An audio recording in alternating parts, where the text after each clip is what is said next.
श्री भक्तिवेदांत स्वामी श्री प्रभुपाद की जय। जय विष्णुपाद महासभा प्रभुपाद की जय। अनंत कोटि वैष्णव की जय। रामाचार्य श्री हरिदास ठाकुर की जय। जय श्री कृष्ण चैतन्य प्रभु नित्यानंद श्री अद्वैत विराज शिवसाई गौर भक्तवृंद की जय। जय श्री श्री राधा कृष्ण गोपाल गोपीनाथ श्याम गीत गोवर्धन की जय। जय श्री श्री राम राम की जय। माधव राम की जय। चंद्रशेखर राम की जय। निरंजन राम की जय। गंगामाई की जय। गुणमाई की जय। राशि महाराज की जय। संवेद भक्तवृंद की जय। ओम सत्संग भगवती हरे कृष्ण। ओम सत्संग भगवती हरे कृष्ण। ओम सत्संग भगवती हरे कृष्ण। ओम श्री गुरु Shri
Jaya Radha Madhava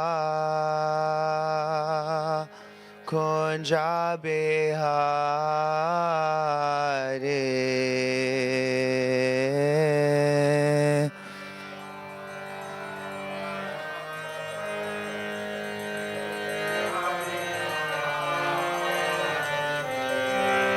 Jaya Radha Madhava Kunja Bihari.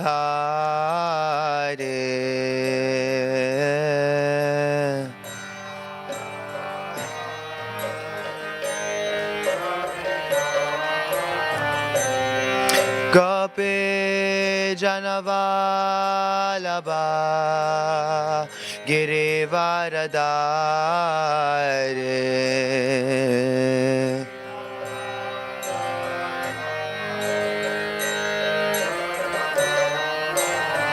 Gopi Janavalabha Girivaradare.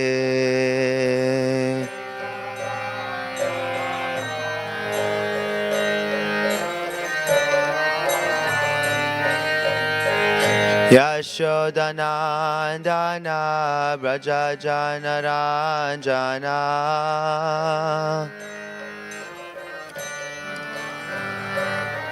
Yashodanandana Brajajanaranjana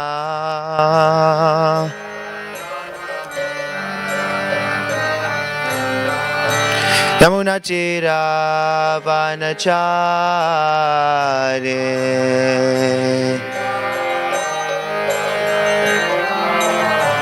Yamunachira Vanachare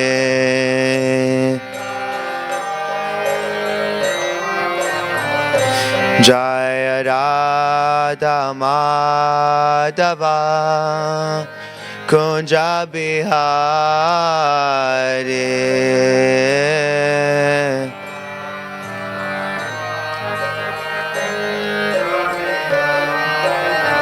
Gopi Janavalabha Girivaradare.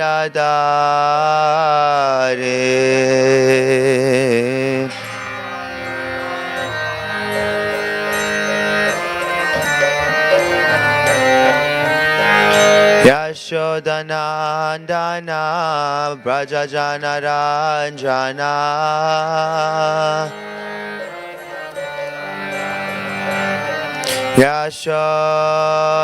Yashodanandana Brajajanaranjana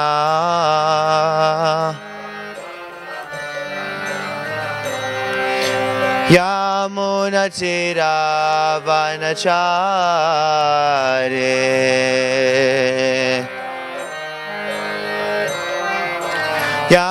Yamunatira Vanachare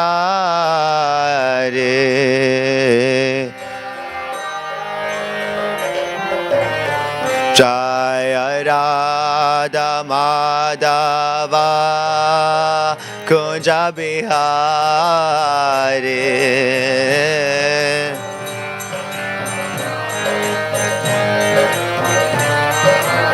Gopi Janavalabha Girivaradare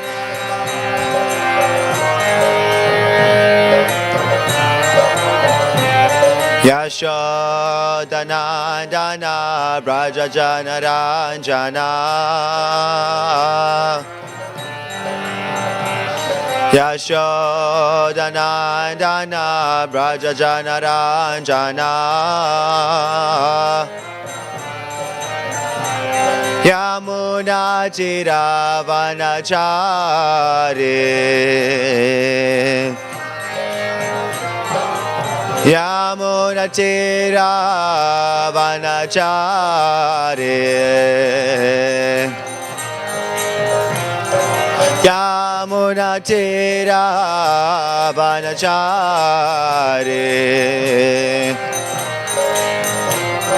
Yamuna Tira Vanachare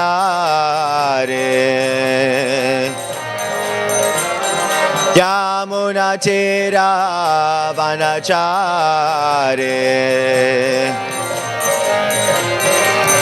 Hare Krishna Krishna Krishna Hare Hare Hare Rama Rama Rama Hare Hare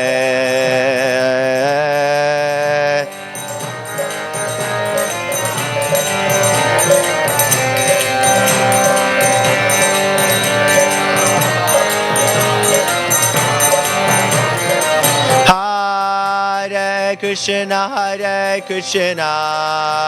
Krishna Krishna Hare Hare Hare Rama Rama Rama Hare Hare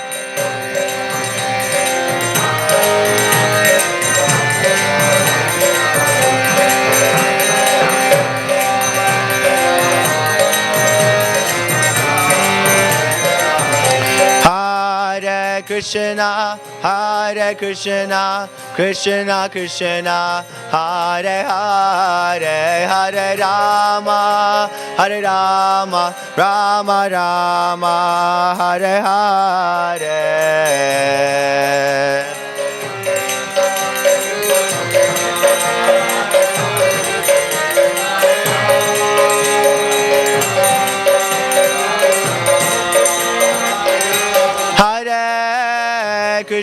Hare Krishna Krishna Krishna Hare Hare Hare Rama Rama Rama Hare Hare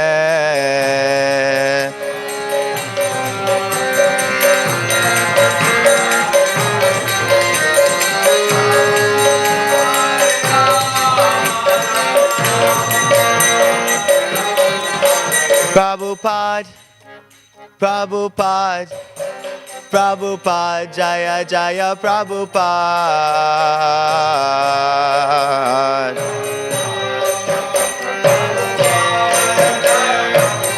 Jaya Jaya Prabhupada Jaya Jaya Prabhupada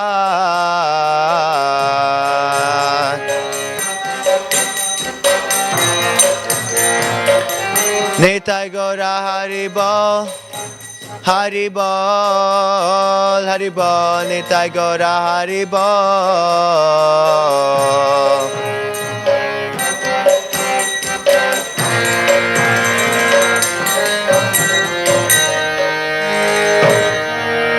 Nitai Gaura Premanande Haribol Hare Krishna.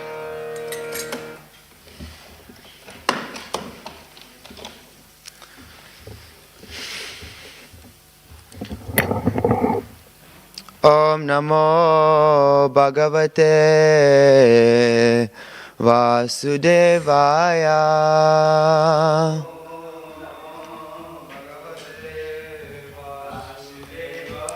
Om Namo Bhagavate Vasudevaya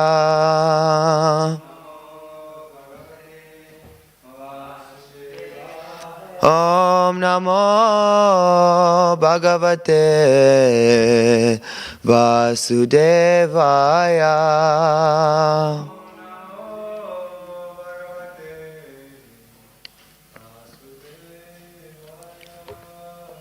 Hare Krishna.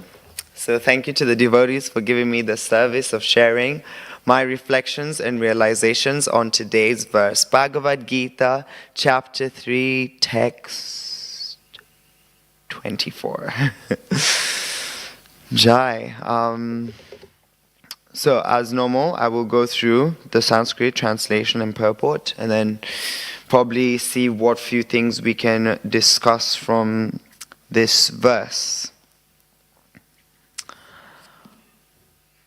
Chapter 3 is entitled Karma Yoga, and Krishna starts to explain how the process of karma, kanda, leads to devotional service, by having to engage oneself in performing sacrificial activities.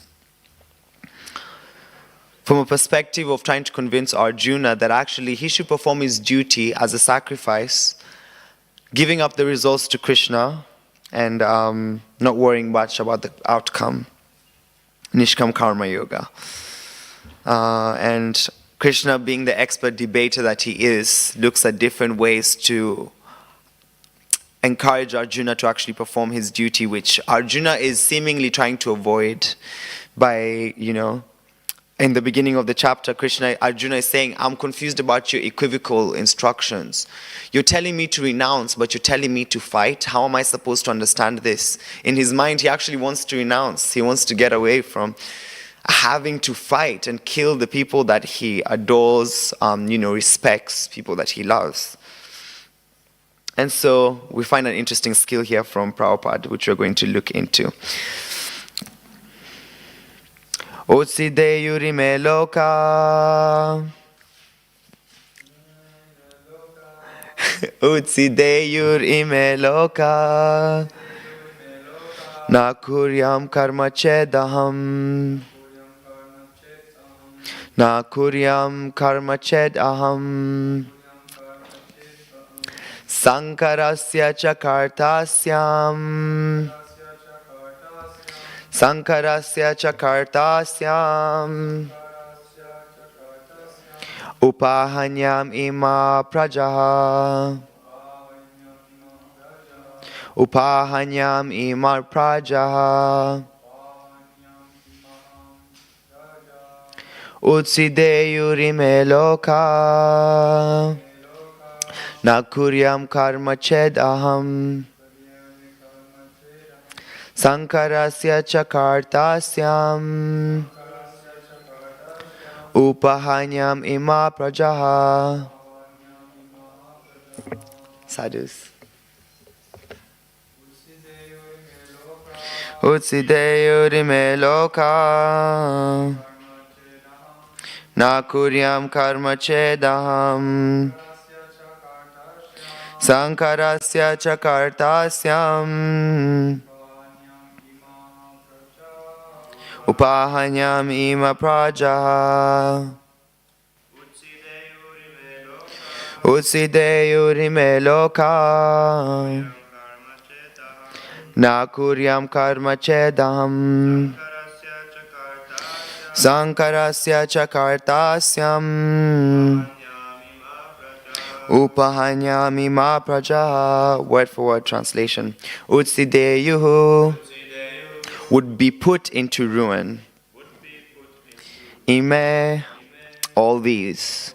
Lokaha, worlds. Na, not. Kuryam, I perform. Karma, prescribed duties. Chet, if.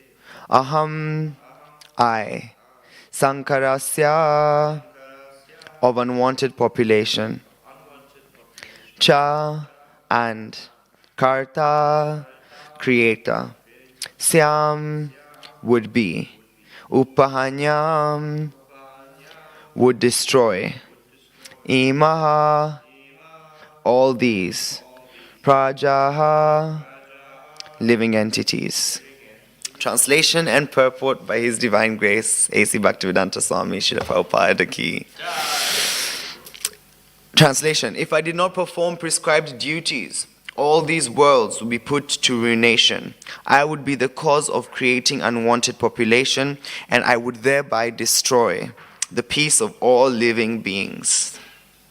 Purport: Varna Sankara is unwanted population which disturbs the peace of the general society. In order to check this social disturbance, there are prescribed rules and regulations by which the population can automatically become peaceful and organized for spiritual progress in life. When Lord Krishna descends, naturally he deals with such rules and regulations in order to maintain the prestige and necessity of such important performances. The Lord is the father of all living entities, and if the living entities are misguided indirectly, the responsibility goes to the Lord. Therefore, whenever there is general disregard of regulative principles, the Lord himself descends and corrects the society. We should, however, note carefully that although we have to follow in the footsteps of the Lord, we still have to remember that we cannot imitate him. Following and imitating are not on the same level. We cannot imitate the Lord by lifting over downhill, as the Lord did in his childhood. It is impossible for any human being. We have to follow his instructions, but we may not imitate him at any time.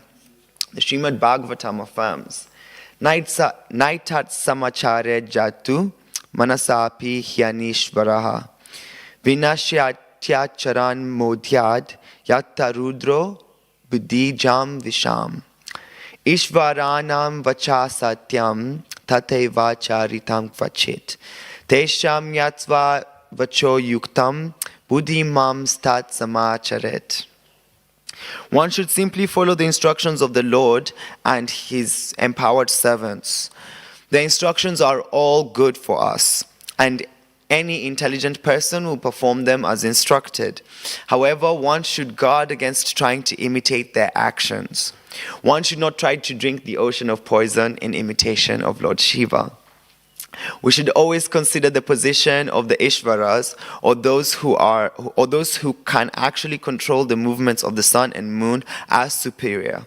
Without such power, one cannot imitate the Ishvaras, who are super powerful. Lord Shiva drank poison to the extent of swallowing an ocean, but if any common man tries to drink even a fragment of such poison, he will be killed.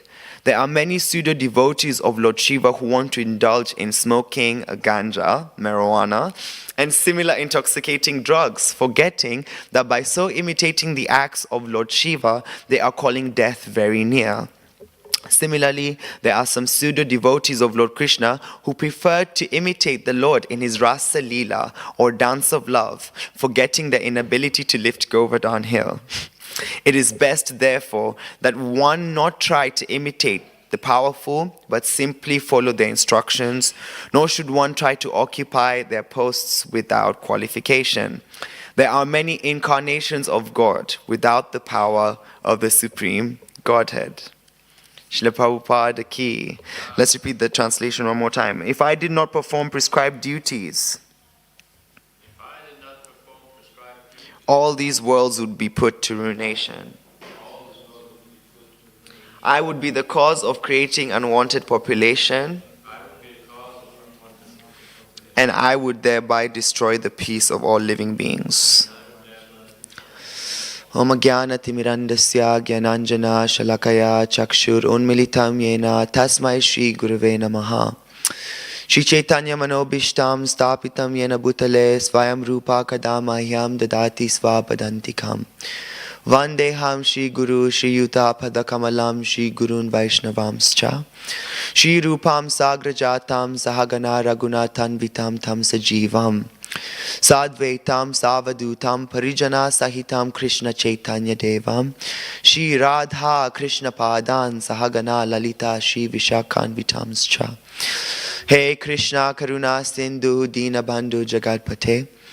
Gopesha Gopika Kanta Radha Kanta Namostute. Tapta Kanchana Gaurangi Radhe Vrindavaneshwari.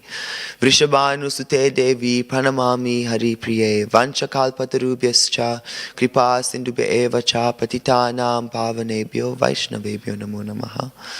Jai Shri Krishna Chaitanya Prabhu Nityananda Shri Advaita Gadadhara Shivasadi Gaura Bhakta Vrinda. Hare Krishna Krishna Krishna Hare Hare. Hare Ram, Ram Ram, Hare Hare.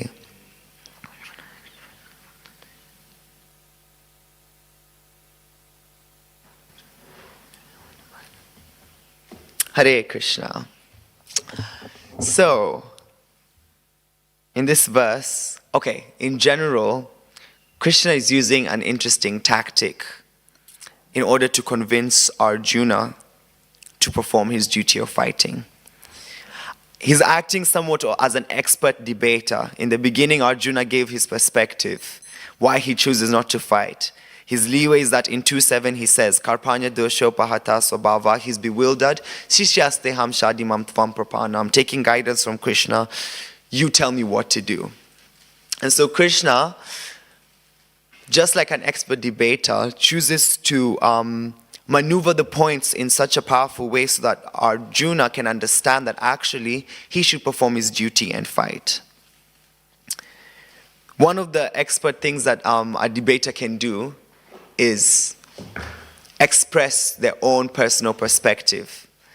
If you're giving me an instruction on doing something, it holds much more weight if you're doing it. If you tell me, okay, you need to clean it like this, and if paying attention to what you're expressing can connect the fact that actually when you do the same activity, you do it in the same fashion, then I am more likely to take your advice and your guidance much more seriously. Krishna is using the same strategy. You need to follow prescribed duties, Arjuna. Why? For even I, as the Supreme Personality of Godhead, have to follow my prescribed duties. Because if I don't follow my prescribed duties, the world will be led into ruination. So perform your prescribed duties. Why also? Because I'm performing my prescribed duties. And this becomes a powerful thing, that Krishna in himself sets an example. He sets an example of how to perform. People will criticize Krishna with different things, but they can never criticize Krishna on not performing his duty. He always performs his duty. So much so to the extent that he comes down as Mahaprabhu, performing his duty as a devotee to show us how we should perform things and how we should situate ourselves in devotional service. One devotee is on who told me, Krishna is under a tree crying desperately for all the souls in the material world. And his tears are so intense that they've transformed into Chaitanya Mahaprabhu, giving out the mercy freely to everyone, while simultaneously setting an example of how we can go back home, back to Godhead, in what mood, with what characteristics, and all the different things that we should do. So we can listen to Krishna because he's acting in accordance to what he's saying, which I find to be quite powerful. Prabhupada in the purport, first of all, begins talking about Varna Shankara, which was also slightly mentioned by himself in the verses of chapter 1. The result of a population that's devoid of devotional understanding or the understanding of Krishna consciousness. Because of their lack of understanding that the Supreme Personality of Godhead should be the center of everyone's life, they think themselves to be the center, and so all activities are pertaining towards their sense gratification and their sense of satisfaction. And so, because sense gratification is the center, then the women are not going to be taken care of, because the men will be looking at women as objects of my enjoyment rather than people in the society that we should work together with for developing a much more prosperous society by raising Krishna conscious children and creating a healthful society of generations that are connected with the idea of proper sacrifice.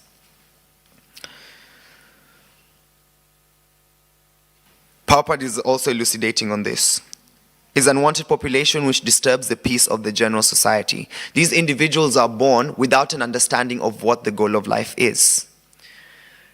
And so they pick up from their society, pick up from their community. The baby is born, he understands nothing of this material world, but starts to understand things based on the society that he's in. And then the child is brought up being made to understand, okay, your happiness will come if you're rich.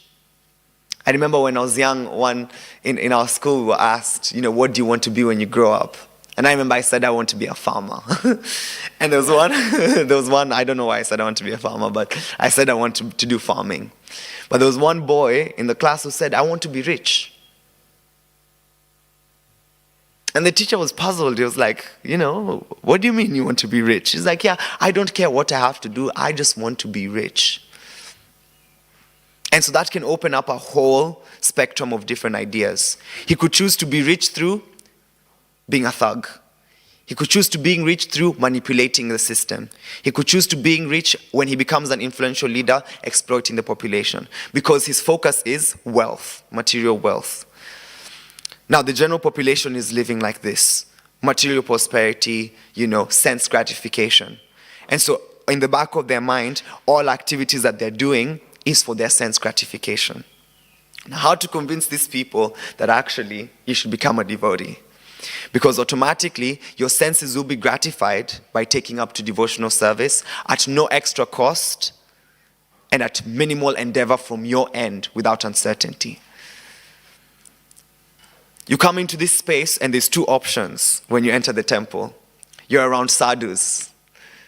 So you either have to raise yourself up to their level or become frustrated that you can't reach their level and have to find another space for yourself.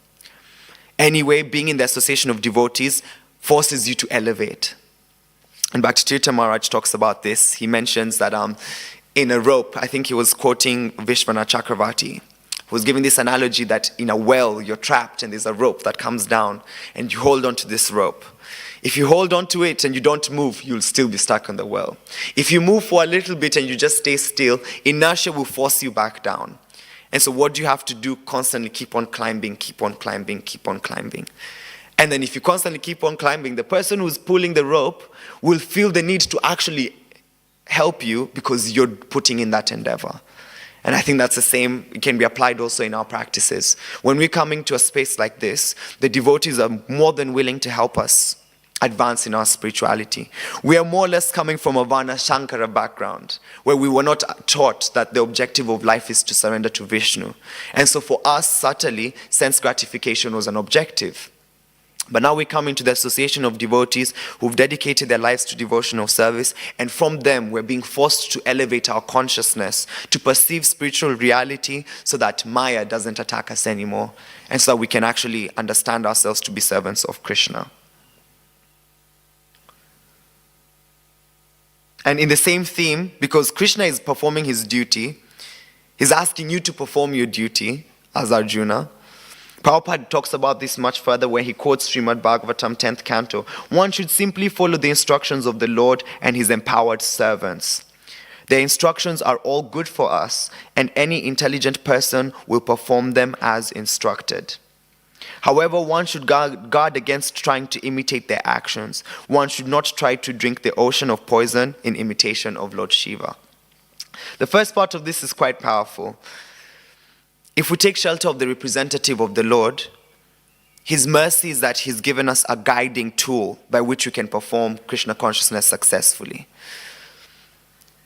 We had this question brought up in our Nectar of Devotion class. Why didn't Prabhupada choose to just translate the Nectar of Devotion word for word, but actually act it out as a commentary? Because he knew that he can manipulate it to give us the essence of spiritual life. And so we can use this as an ABCD for ourselves to actually progress based on our limited mentality, our mentality very much focused on material prosperity.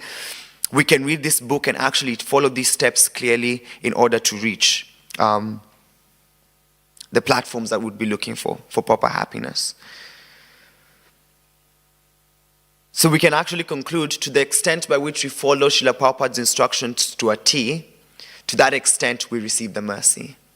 If we do not follow Srila Prabhupada's instructions to a T, then if we're not receiving the mercy, we have something we can look at and try to improve, try to work on this. And so also for us as individuals, or at least I'm trying to apply to this for myself, is to what extent am I following the instructions given to the best of my ability? So that I can clearly go in front of Krishna and tell Krishna, Krishna, I have done my best, help me to do the rest. Some seniors mentioned, if we look at these pastimes just as stories and not as part of our reality, then how are we going to have a realistic transformation in our life? We are forced to see that Krishna is serving as an example, allowing us to also act in this way so that we can also achieve the spiritual benefits that can be there, so that we can also ultimately go back home, back to Godhead. And so it becomes very simple. To the extent by which I'm following, to that extent I'm receiving the mercy. If I allow my mind to attack me, and it's interesting, the mind is the demon that will hug you and be, your friend. You're chanting good rounds, there we go, good. And the same mind will kick you and tell you, no, go sleep for an extra hour. Your mind becomes your enemy until you tame it. And so we have to learn to detach from our mind. I was listening to a lecture by Prabhupada, and he was saying, for so long as you identify yourself with this body, with this mind, and this intelligence, intelligence, there is no question of chanting Hare Krishna with purity. We have to say bye-bye to this mind. We have to say bye-bye to this so-called intelligence. And that's why Vaidhi Sadhana Bhakti is important, because you don't have time to even apply your intelligence. You simply work through the instructions given.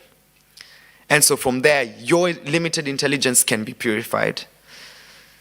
But if you're trying to work with your limited intelligence, you make loads of mistakes, which is good. But if you think that your intelligence is much more superior than the intelligence given by the acharyas or given by Krishna himself, who's following in the same instructions, then you lose. And so people can be here for so long, but because they're not wanting to give up their intelligence for higher intelligence, they become frustrated and then they leave. And so we're encouraged by Prabhupada that we should just follow these instructions. Not try to imitate. The second part was talking about not trying to imitate. I've noticed even one bad behavior I have is that at times I try to imitate my seniors who do the things that I would love to do. And so immediately I just imitate them, hoping that, I can fake it till I make it. But as the saying goes, fake it till you make it, but do not fake it too much till you think you made it, because that's where illusion strikes. We see our seniors as an inspiration. If the sadhu is waking up at 2 o'clock every day without any hassle, it doesn't mean that automatically I wake up at 2 o'clock, but I become inspired to see how I can improve my lifestyle so I can wake up earlier and achieve more. If I immediately try to imitate, I can only go on for so long. And I noticed this. I tried to imitate for a long time, and then I got burnt out, and now I'm struggling to get myself back up. Krishna says that the pretender, that the pretender is similar to the atheist. The mityachara is similar to the asura. He uses the same terms to describe the mityachara and the asura.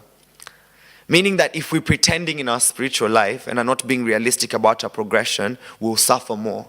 And Krishna will not be able to pour for us the mercy. So we're being put in a position where we have to honestly present our position to Krishna, that this is where I am in my spiritual life, and I want to improve to this level and standard. And so he can gradually guide you. If I'm going to a spiritual master and I'm not telling him the realities of my situation, but giving a fabrication or an image to look intelligent, to look like I'm, something, then Krishna could tell him in the heart that this person is joking, but he won't be impelled to guide me like he would the person who honestly tells him, I am struggling with lust, I am struggling with this, how can I be able to move forward? And so we're being also encouraged to be realistic and follow these duties that have been prescribed for us in a realistic fashion if we want to achieve the perfection.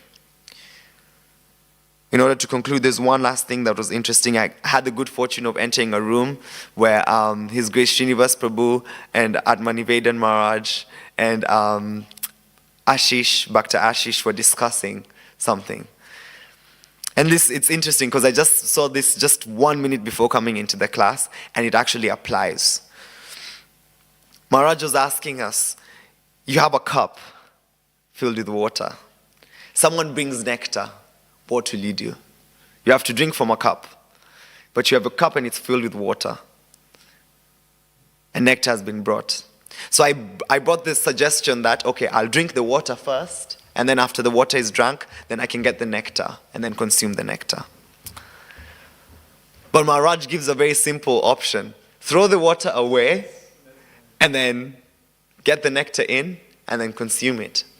And how he explains this is, if we want the nectar of Krishna consciousness within us, if we want to actually feel Krishna within us, if we want to actually transcend these modes and be situated in Krishna consciousness, then all this baggage that we have within us, we need to throw away. I was saying you drink it first, then you add the nectar and drink. Because of my materialistic perspectives, I still want to enjoy subtly, I still want to sense gratify subtly, and on the side chant Hare Krishna, and hopefully hope for the best. But Maharaj brought up a powerful point. Pour the water out. Get rid of it and have enough space for all the nectar. If you drink the water and the nectar, it will be difficult for the nectar to be digested in its fullest potency, right? So this process actually is asking us to kill ourselves, die, that personality that you've understood yourself to be all throughout your life, get rid of it. There's that wonderful verse, I don't have my phone here, which I think it's quoted from the Skanda Purana, or I'm not too sure where it's quoted, but Bhaktivedanta Maharaj quotes it. I forget the Sanskrit, but basically, this personality is saying, with straw between my teeth, I'm coming to you, offering you flattering words, and asking you, you're a very intelligent man.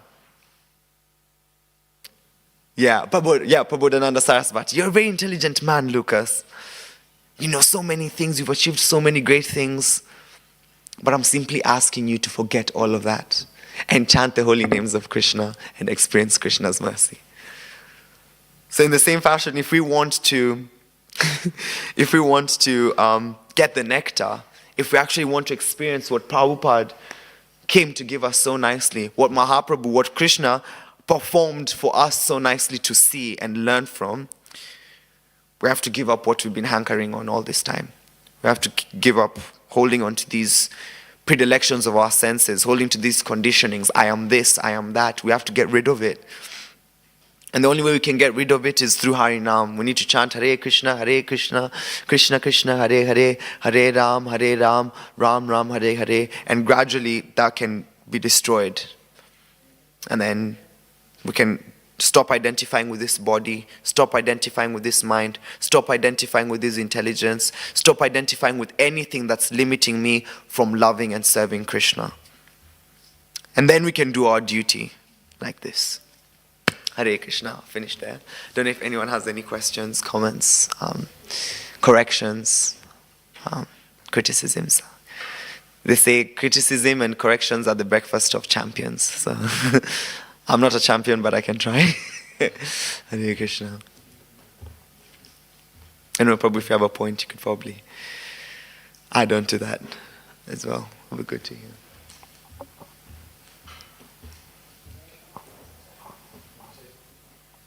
I have a question.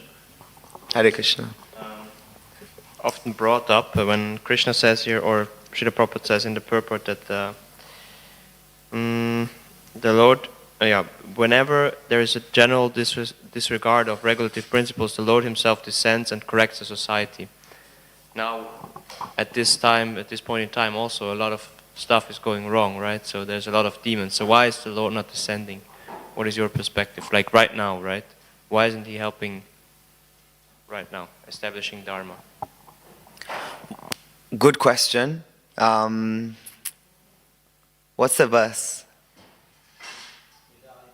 Yada hi dharmasya. No, is that the one? No. Paritranaya sadhunam vinashaya chaduskritam dharma samsapanartaya sambhavami yuge yuge. To deliver the pious and annihilate the miscreants, right? He comes to do this. In one sense, in this age of Kali, he's come as the holy name. So he's always with us. That's one way of looking at it. Another way of looking at it is that we have his pure representatives. He says he's not different to his pure representatives.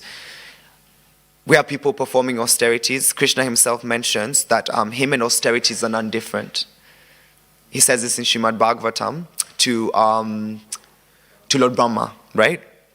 So we have personalities who are performing sacrifice, who are performing Sankirtan Yagya like this, Obviously, we have the 4 different sampradayas, but he brought up his pure devotee here as well to serve as an example and teach. And he actually was just here not so far ago, 500 years ago. So, in that sense, I don't think he needs to appear now in a physical form to change things, because in the method that he's appeared already, it's quite potent to transform us. The thing is, Krishna consciousness works if we work it, Today we're just listening, and Maharaj was talking about the missionary spirit of spreading Krishna consciousness and how that was very rampant in the early days. But how much they did in such a short amount of time transformed so many people's lives. Drug addicts, people who were just intoxicating on LSD, and they became devotees. We have intelligent classes of men out there, materially intelligent, who are not even engaging in such degrading activities as those ones that were there before of drugs and intoxication. So it becomes our responsibility on how we can transform them intellectually and gradually guide them to a platform where they can reach here. Because if Mahaprabhu says in every town and village, people have the holy names of the Lord will be chanted, then the fact is in every town and village there are devotees. And Kadambakana Maharaj also was mentioning this, that because that's a fact, then it's our job to go to all these towns and villages to remind them what they are supposed to do. That becomes our service. And that's why we'll go out in the streets and chant, and even if anyone insults us, we carry on chanting.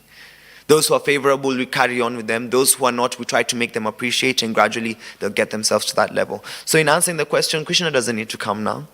He's already here, first off. He doesn't need to have his form to come to prove anything. The faith of the sadhus who are here is enough. So the question is, he's left us a dynasty. We have so many temples, tirthas where Prabhupada was. Stafford was mentioning this to us. We have so many literatures. We have all the necessary tools, Maharaj was telling us when they were in the ashram, when they had moved in, the showers, you had no separation. You are showering and you're washing yourself and you're washing everyone else.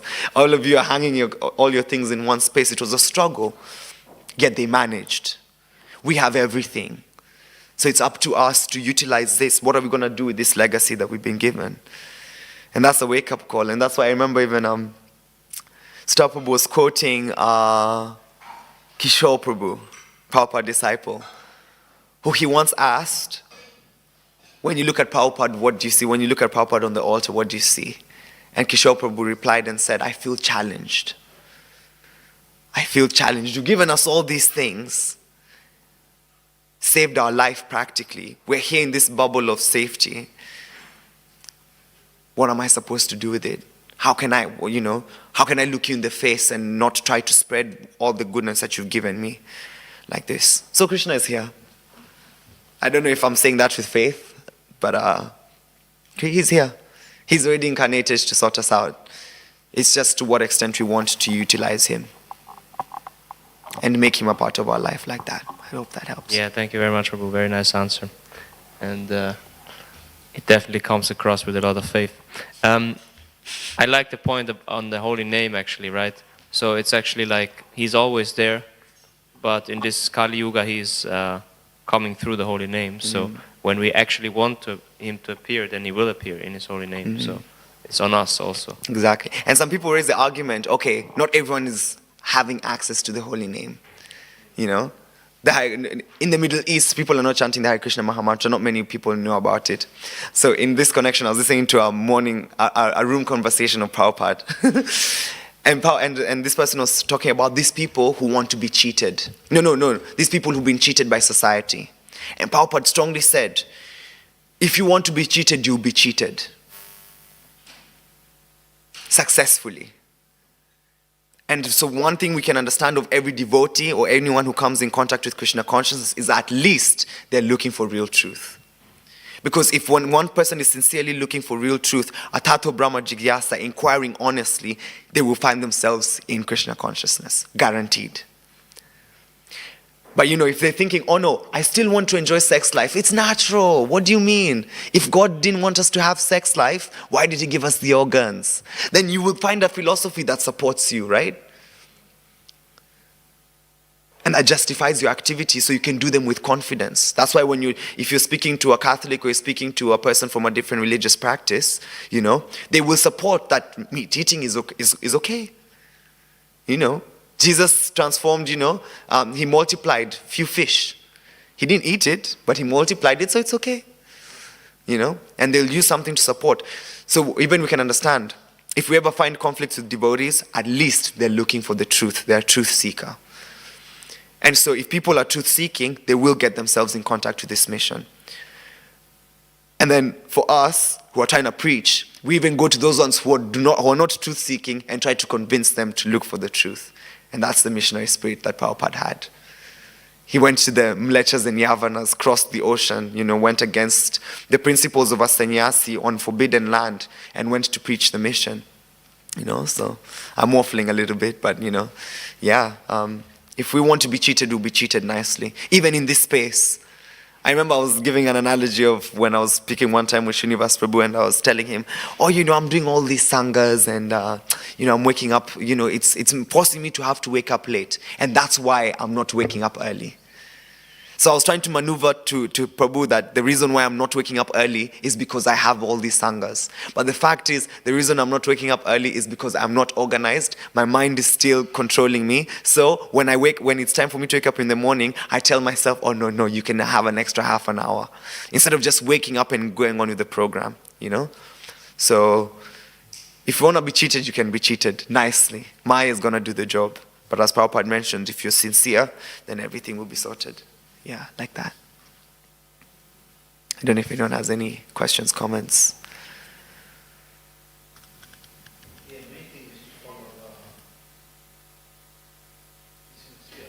Yeah.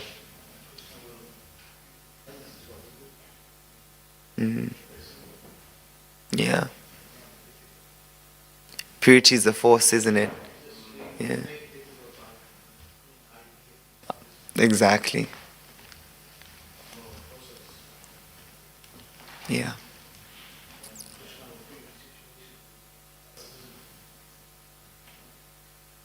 Yeah. I try to imagine it like if Srila Prabhupada, as he was on the Jaladuta going, if he didn't do things understanding that Krishna is going to sort everything out, and he tried making his own extra calculations, would we have gotten this?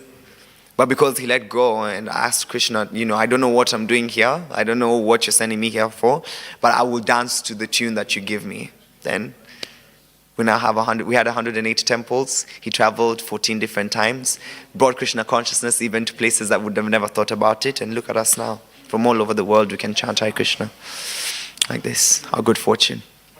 All right, I'll finish there. Srimad Bhagavad Gita ki, Srila Prabhupada ki, Janitai Gaura Primanandi. Gaura Bhaktivedanta.